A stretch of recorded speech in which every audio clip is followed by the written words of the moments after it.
네, 안녕하세요. 닥터 부자아빠입니다. 네, 오늘의 주제는 서울 재개발 예정지 한 곳을 말씀드릴 겁니다. 현재 투자금을 봤을 때 5천만 원에서 1억 이하로 접근이 가능해 보이고요. 역시 이제 소액 투자지이고요. 5천만 원까지는 자녀에게 증여를 했을 때 세금이 없죠. 그래서 뭐 자녀 증여용으로도 좀 적합할 것 같고요. 특히 이제 물건에 따라서 공시지가가 1억 이하인지 확인을 하신 뒤에 다주택자가 그런 물건을 투자를 했을 때는요, 취득세가 1%로 가능합니다. 그래서 투자를 좀 참고하시면 좋을 것 같고요. 오늘 지역에 대해서 구체적으로 같이 살펴보겠습니다. 네. 일단 최근에 나온 기사를 제가 하나 캡처를 해가지고요. 헤드라인만 좀 뽑은 겁니다. 보이시는 이 그림이 한남 뉴타운 일대가 되겠는데요. 일단 공공재개발로 첫 번째로 신청을 한 곳이 있습니다. 이제 그곳이 한남 1구역이라고 하는 곳이고요. 여기 같은 경우에는 이제 재개발이 이제 무산이 됐다가 약 3년 만에 다시 이제 공공재개발로 도전을 하게 된 겁니다. 입지를 보시면 여기가 이제 1구역이죠. 이렇게 1구역이 되고요. 1구역 같은 경우에는 이 한남 뉴타운 내에서도 입지가 우수하다라고 좀 평가가 되지는 않지만 여튼 여기는 이제 용산이니까요. 개발만 될 수 있다라고 하면은 그 가치는 매우 크다라고 볼 수 있겠죠. 네. 그래서 주요 공공재개발 후보지를 역시 이제 기사에 나온 거를 제가 캡처를 해 본 건데요. 일단 용산구 처음 말씀드렸던 한남 1구역이 공모 접수 상태이고요. 그리고 성북구 일대 장위 9구역도 여기도 해제가 된 구역인데 사전 의향서를 지금 제출한 상황입니다. 그리고 동작구에 흑석 2구역도 있고요. 여기도 입지가 매우 우수한 지역이죠. 그 영등포 일대 양평 14구역도 있습니다. 여기도 마찬가지로 이렇게 사전 의향서를 제출했고요. 여기에 이제 언급이 되진 않았지만 기타 다른 많은 구역들도 지금 공공재개발 사업 그 사전 의향서를 지금 제출한 상황이고요. 지금 뭐 추진 중에 있다라고 좀 볼 수가 있겠습니다. 뭐 이런 식으로 이제 소액으로 좀 접근이 가능한 개발 후보지 등이 많이 있으니까요. 좀 관심을 가시면 좋을 것 같고요. 네. 일단 공공재개발 사업이 어떤 건지 좀 더 구체적으로 좀 말씀을 드려보겠습니다. 일단 공공재개발 사업이라고 하는 것은 그 조합 설립 인가가 나고 나서 그 사업 시행 인가 전까지는요, 뭐 진행하는 어떤 절차들이 있습니다. 뭐 이런 것들입니다. 건축, 교통, 환경 영향 평가, 그리고 도시계획 심의 평가 절차를 진행을 하게 되는데, 이걸 이제 통합심의로 하게 돼서요. 인허가를 대폭 간소화합니다. 이렇게 되면은 이제 18개월로 좀 단축이 되는 거죠. 이게 좀 감이 안 올 수도 있겠지만 일반 재개발 같은 경우에는 통상 40개월이니까요. 절반 이하로 이렇게 줄어들게 되는 효과가 있는 겁니다.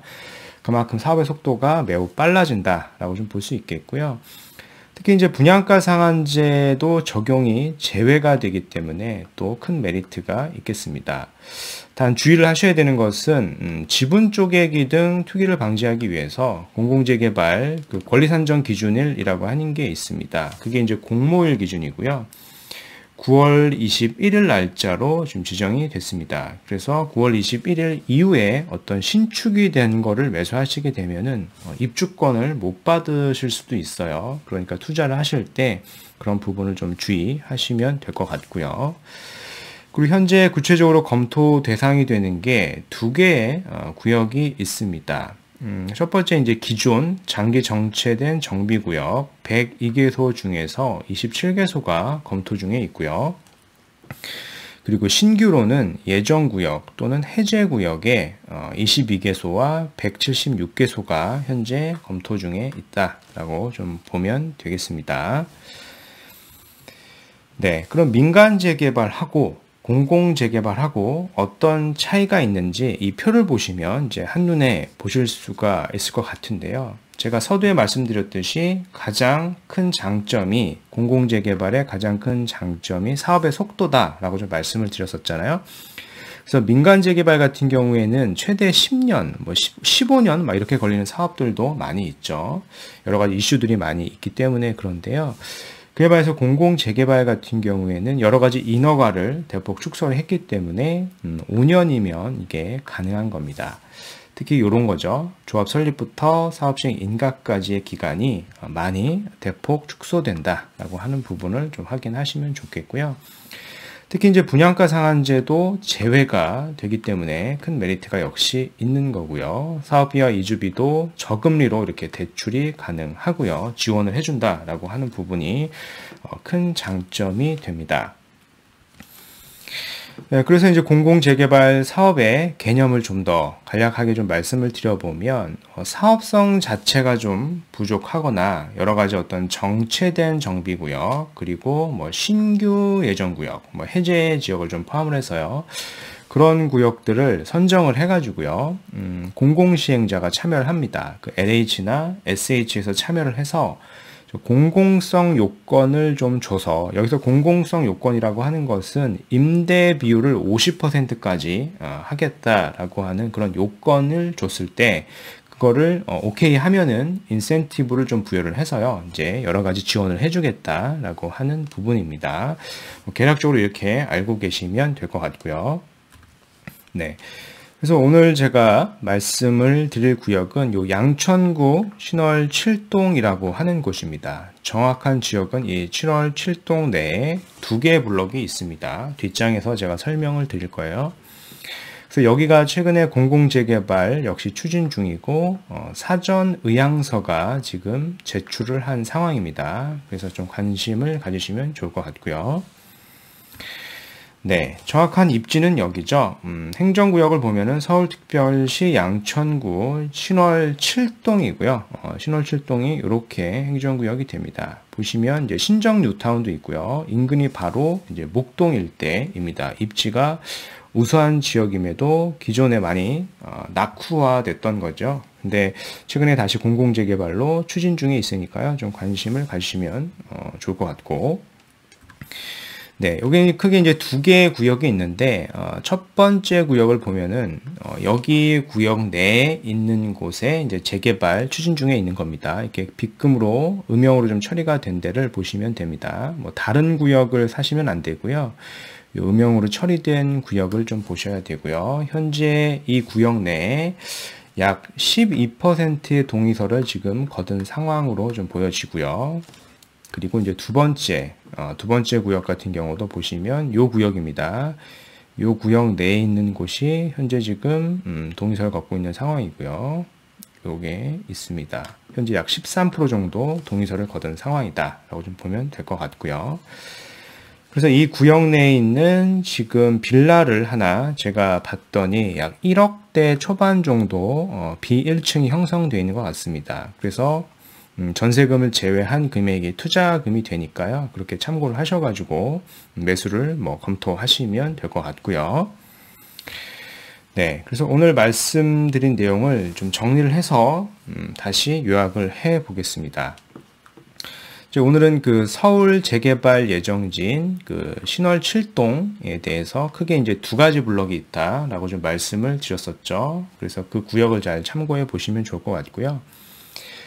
최근 이제 한남 1구역, 그 한남 뉴타운 내에 기존의 해지구역이었던 한남 1구역이 다시 지금 재개발을 추진 중에 있습니다. 이 구역뿐만 아니라 주요 다른 지역들도 공공재개발 참여가 지금 활발히 움직이고 있는 것 같고요. 특히 이제 공공재개발의 가장 큰 장점이라고 할 수 있는 게 사업의 속도라고 제가 말씀을 드렸습니다. 그 통상적인 재개발 같은 경우에 아무리 빨라야 처음부터 입주할 때까지 최소 10년 이상이 소요가 되는데요. 이제 공공재개발은 여러 가지 인허가를 간소화하기 때문에 그거의 한 절반 정도 소요가 될 걸로 보입니다. 이게 아주 큰 장점이 될 수가 있습니다. 그래서 아직까지는 사람들이 잘 관심이 없거나 잘 모르기 때문에 사업성에 대해서 소액의 투자가 가능합니다.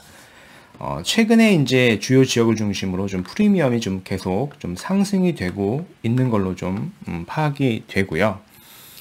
오늘 말씀드릴 지역은 이제 양천구 신월 7동을 제가 말씀을 드렸고, 여기도 이제 공공재개발 추진을 위한 사전 의향서를 이미 제출을 완료했습니다.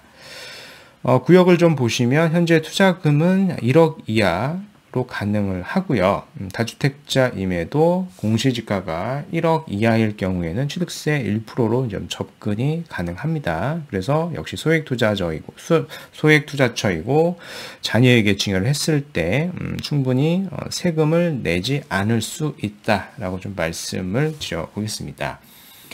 그래서 추가적으로 어떤 궁금하신 내용이 있으시면은요, 제 카페에 방문을 해주셔도 되고요, 이메일 상담을 요청해 주셔도 됩니다. 그럼 제가 확인하는 대로 답변을 드리겠습니다. 네, 오늘 준비한 영상은 여기까지이고요. 제 영상이 도움이 되셨으면 구독하기, 좋아요 한번 부탁드리겠습니다. 이상 닥터 부자였습니다. 감사합니다.